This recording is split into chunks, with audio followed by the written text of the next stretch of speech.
Hi, this is Dennis with Second Chance Tackle. Today I get the opportunity to work on a reel. Well, it was only produced 1 year according to Bobby, who sent this reel in.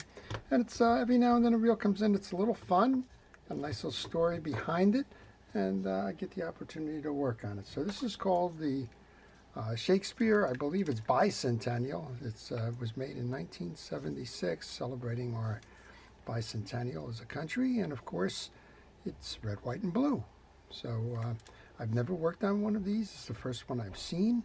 I appreciate Bobby sending this one in. It does work. It's a little noisy, so I'm expecting that what we will find in here is the requisite dirt and dried greases and things like that. But otherwise, from a parts and a component standpoint, it seems like it's everything that seems to be in place is in the right place, and that the reel is working. So we're going to work on this reel today. We'll show you how to take it apart, how to service it, how to keep it fishing for some time to come. And if you like these types of videos, I want to encourage you to subscribe to my channel. And if you do subscribe to my channel, please use that notification button. That will let you know when I'm posting, and well, you can see if that's a video you would like to watch. Okay, we're going to start by removing the exterior parts. There's a nut cap that's holding the handle on, so we'll get right onto that as soon as we can find the right wrench. Most of the time it's a 10. This one looks like it's a 12. So just go figure. Whenever you, just when you thought you saw the last of them, well, it changes up and forces you to go change your scheme here. All right, let's try this one then. Yep. All right. So the reel was, I'm not sure if it was made in the United States. Yeah, made in the USA. So that would be appropriate, wouldn't it? Shakespeare by then has moved a lot of its production overseas, but it kind of would be a kick in the tail if it was a centennial reel celebrating the U.S. and it was made abroad, right? Okay, while I take the pieces and parts off, I generally like to clean right as I'm removing them for two reasons. One, you don't want to replace a part that's dirty, and secondly, I like to clean it at the time I take it off, because I like to inspect them, make sure that the parts are good, and while this reel's working, so there's a good indication that that's not going to be a problem, but one never knows. And if you do the cleaning and you do the inspection right away, you shouldn't have any issues when you go to reinstall. I just took fishing reel oil, I put them in where the two studs are, and you can see that quiets that down right away. When I take my pieces and parts off, they go into a parts tray. That helps me to organize the pieces, and well, when it's time to reinstall later, I know where they are. Okay, I don't think we have to remove this to remove the side case, but we're going to do the same thing with the star adjuster. Clean that up. It's a nice shiny chrome-based adjuster, and this is a good place to tell you to take pictures along the way. If you're working on a reel that you haven't worked on before, pictures are oftentimes the only documentation you are going to have of where the pieces and parts were when you took them off, what their orientations were, and well, if you get stuck on the way back in, you can always refer back to those pictures to help you out in the reassembly. When I take these screws out, I want to make sure they're all the same size. First two were. But if you wind up with a longer or a shorter screw, you want to note that so that, well, you put it back in its right place when it's time to do the reinstallation. In case you didn't notice, this cleaner that I use over here that's on my table is a Penn rod and reel cleaner. I find it's an excellent product for cleaning and polishing your rods and reels. With the screws removed, we can remove the case, and a word of caution, we don't know what's inside this reel, so just be cautious in terms of how you're approaching it, and well, we'll see what goes on here. That's a tight case. Well, looks like we've got more than a little bit came out here. I guess you'd have to take a picture here to start with. Let's see if we can get this spool out of here. Oh, looks like everything is falling apart now. That's kind of normal for the job, I guess. So let's just see if we can't intuit this then. I see a couple of the things that are going on here. And let's take a look at the inside of this. I guess you could call this an oops moment because it wasn't planned. But here's our line guide.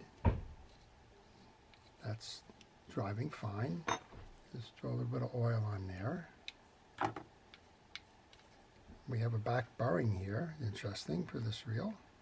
Let's put some oil on that. I have a spool, the blue spool. Let's go ahead and grab that. A little bit of grease onto each side, and then we'll try and logic out what's going on here with this internal, since everything kind of sprang out on me there. Okay, from the put the spool back in, take a look at what we have in pieces and parts here. This is a little bit like a jigsaw puzzle. So we're going to have to just play around a little bit, see what we can do here. The first part, I think, would be our free spool release. It looks like it belongs on these two posts. Like that. I think this lever would go next. And on the lever, it appears that this little ridge here should be the ridge here. So I guess it's a balancing act with that. Let's see if we can put that in there, see if we can get that like that. Then the slotted pinion gear would be an indication that that goes next. Examine all the teeth on this reel. Make sure that they're all in good condition. And let's put some bit of grease onto that. That would go in next. That would be your trip, I'm assuming, there. Let's see if we can't get that locked in. What's holding this down appears to be the spring in the case here. So we should be all right with that, putting the pressure here to hold that assembly in place. Okay, next would be the drive gear collar. All right, then the drive gear with a disc pad underneath here has two slots which look like they correspond with the drive for the worm gear. Again, check your teeth. This feels very dry. I don't know if it's gotten any oil since 1976, the Centennial. All right, let's put that over the studs, mount that with your pinion gear. I'm just checking here now. We got to rotate this in order to mesh that. There we go. That meshes in. Next appears to be the anti-reverse dog assembly.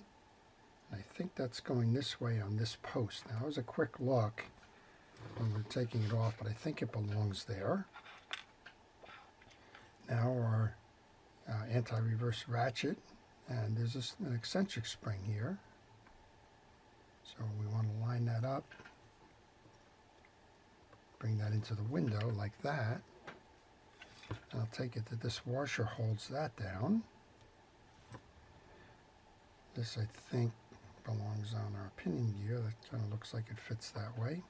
Compression spring for our drag washer tension, and then it'll be a collar, I think, that will go inside the case. That should be the way that this works. Okay, before we close it up, there's one more piece. That's the return spring for your pinion gear. That fits over the shaft like that. Now let's see how we do.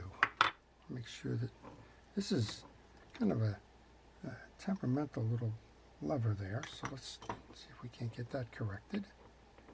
Bring this over and bring this on.